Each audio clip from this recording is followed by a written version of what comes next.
ہم خدا سے دعا میں پوچھ سکتے ہیں۔ ہمارا خدا ہماری آزادی کا احترام کرتا ہے اور چاہتا ہے کہ ہم اس کو عقل کے بغیر بھی قبول کریں۔ دیکھ میں خداوند کی بندی ہوں، میرے لیے تیرے قول کے موافق ہو۔ لوکا کے مطابق انجیل اس کے پہلے باب کی 38ویں آیت۔ مقدسہ مریم نے اپنی رائے، اپنا ارادہ اور اپنا فیصلہ دے دیا ہے۔ اپنی زندگی، اپنی عقل، اپنا مقدر، اپنا مستقبل، اپنی مرضی اور منصوبے سب کچھ خدا کے ہاتھوں میں دے دیے ہیں۔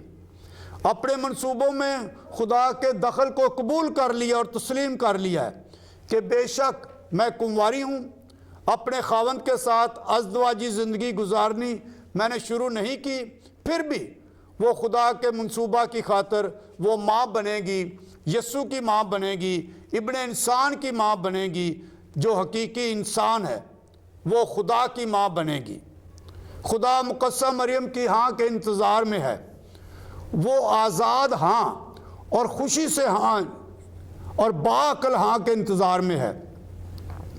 ہر خوف، ہر ڈر، ہر مجبوری کے بغیر مقدسہ مریم کی ہاں کے انتظار میں ہے۔ خدا انسانوں کو دی گئی بخشوں نعمتوں میں تضاد پیدا نہیں کرتا، اس لیے اس واقعہ میں ماں بننے کی بخشش کنوارپن کی عزت کے تحفے کی ضد نہیں، یہ کنوارپن کی تحقیر نہیں اور نہ اسے رد کرنا ہے۔ خدا نے اس پیغام میں مقدسہ مریم کی آزاد مرضی کا احترام کیا، مقدسہ مریم کو سوچنے کا موقع دیا، شک کرنے کی اجازت دی، سوال کرنے کا موقع دیا اور پھر شک کا ازالہ کیا اور سوال کا جواب دیا۔ مقدسہ مریم کنواری کی ہاں سے کلمہ متجسد ہونا شروع ہوا۔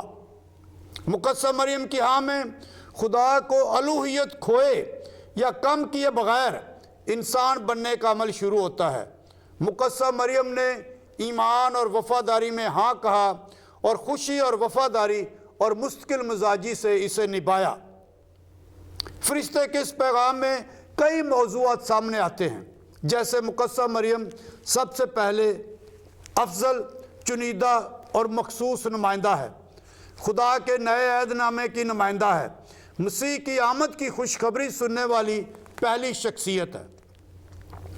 مقدسہ مریم کو نیا یروشلم بھی کہا گیا ہے۔ مقدسہ مریم نئی یروشلم ہے۔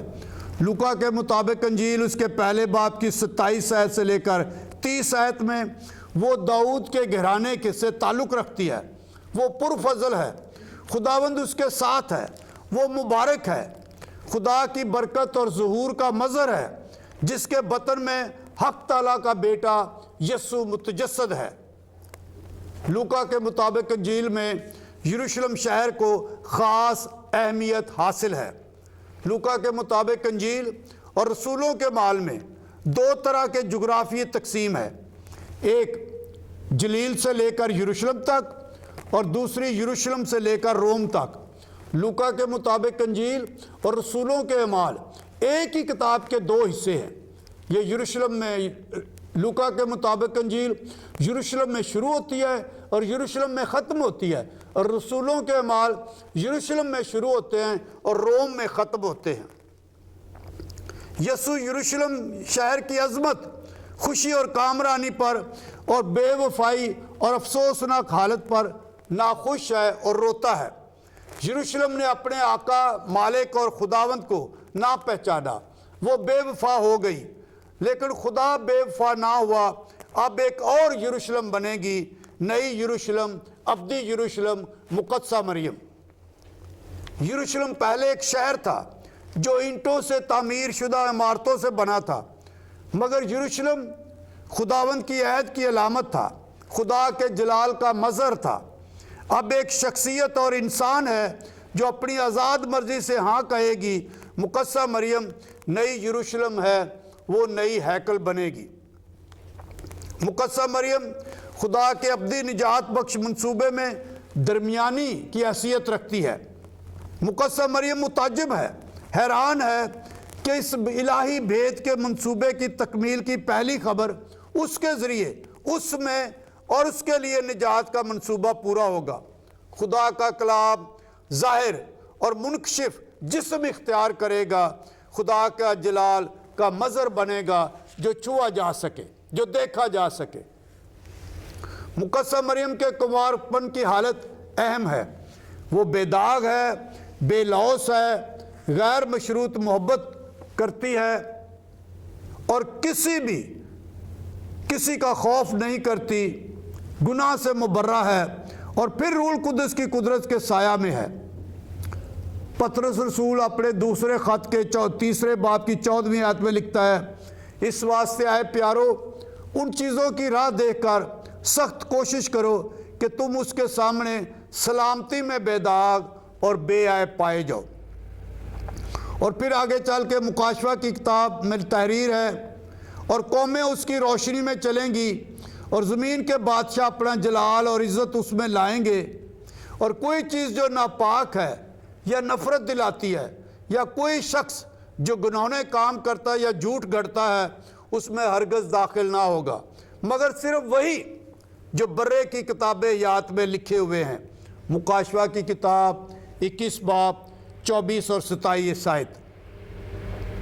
کلمہ خدا کو مجسم کرنے، اس کی حفاظت اور نشو و نما کرنے کے لیے بے داغ دل، پاک جسم، حلیمی، تابع داری میں خدا کی بندی ہونے میں ہے۔ مقدسہ مریم کنواری بھی رہی اور ماں بھی بنی، وہ خدا کی ماں بنی کیونکہ وہ بالکل پاک بے عیب کنواری تھی۔ چونکہ اس نے خدا کو جنم دیا، وہ تابد کنواری اور پاک رہی۔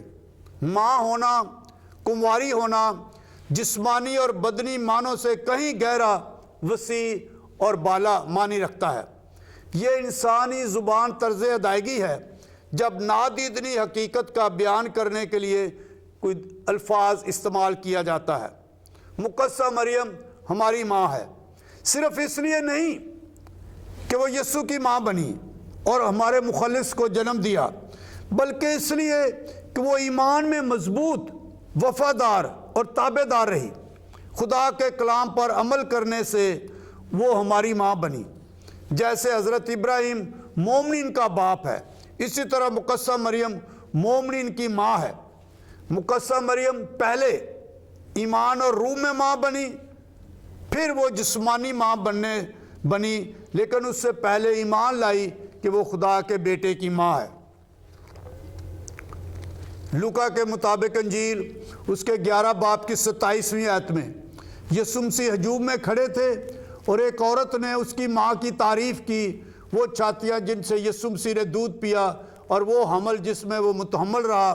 لیکن یسوع مسیح نے کہا کہ میری ماں اس لیے مبارک نہیں کہ میں اس کا بیٹا ہوں، وہ میری ماں ہے، بلکہ اس لیے کہ وہ ایمان لائی کہ خدا کے تمام وعدے پورے ہونے تھے۔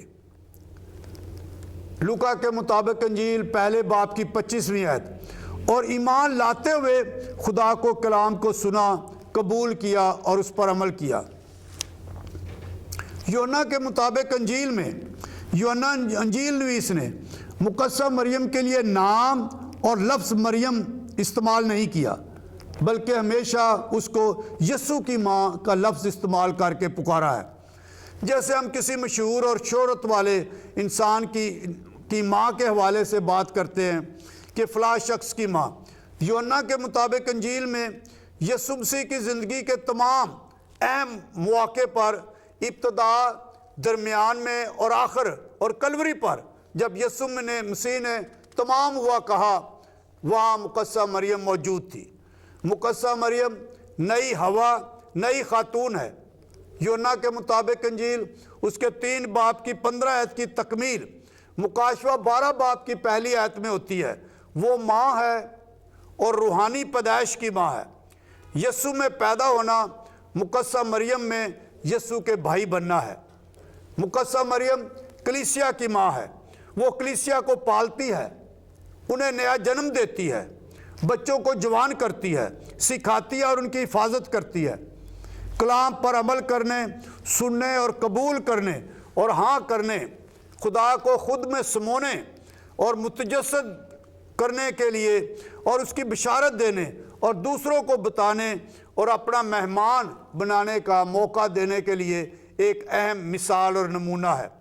مقدسہ مریم پرفضل، خدا کی پسندیدہ، مقبول اور مقدس ہے۔ خداوند تیرے ساتھ ہے۔ اس آیت میں پرانا عہد نامہ دہرایا گیا ہے۔ یہ عہد کئی بار لوگوں نے توڑا، کئی بار دوبارہ باندھا گیا، مگر مقدسہ مریم میں یہ اپنی تکمیل اور کاملیت کو پہنچتا ہے۔ مقدسہ مریم نئے عہد نامے کی چنیدہ قوم کی ماں ہے۔ وہ تمام بچوں کو اور ان کی کمزوریوں سمیت گلے لگاتی ہے۔ یہ اور ایسا سلام حضرت نوح، حضرت ابراہیم، حضرت یعقوب کے لیے سلام ہوا ہے۔ یعنی اس قسم کی تسلیمات پہلے بھی موجود تھی، لیکن مقدسہ مریم کے لیے یہ سب سے زیادہ لاسانی ہے، فقید المثال ہے۔ وہ خدا کے بیٹے اور مسیح کی ماں ہے، خدا کی پسندیدہ مسیحانہ ماں، وہ سہور کی بیٹی ہے۔ یہ نئے عہد نامے کا سلام مقدسہ مریم یروشلم کی ہیکل ہے، جہاں سے نئی قوم جنم لے گی۔ وہ امن کی ملکہ ہے۔ وہ استحصال، سیاسی، اقتصادی غلامی، بھوک اور بیماریاں سب کو ختم کر کے مقدسہ مریم میل و ملاپ، سمجھوتے اور عالمگیر محبت اور امن کو پھیلاتی ہے۔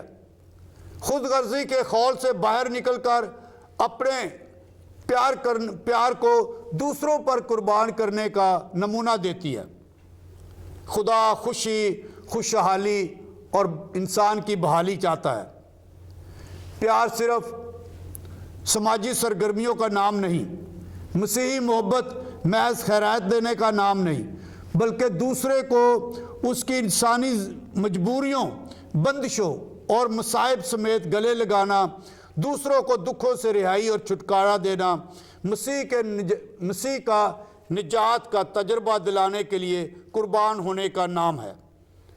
میرے عزیزو، مقدسہ مریم جو پرفضل ہے، بے داغ کنواری ہے، دائمن کنواری ہے، اس کی ہاں میں اور خدا کے منصوبے میں اپنی وفاداری میں مقدسہ مریم ہمارے لیے نمونہ ہے کہ ہم بھی دوسروں کے لیے اور خدا کے لیے ایسی محبت ظاہر کریں جو بے داغ ہو، جو پاک ہو، جو بے غرض ہو اور ہر لحاظ سے دوسروں کی زندگی کا احترام اور دوسروں کی فلاح اور بہبود کے لیے ہو۔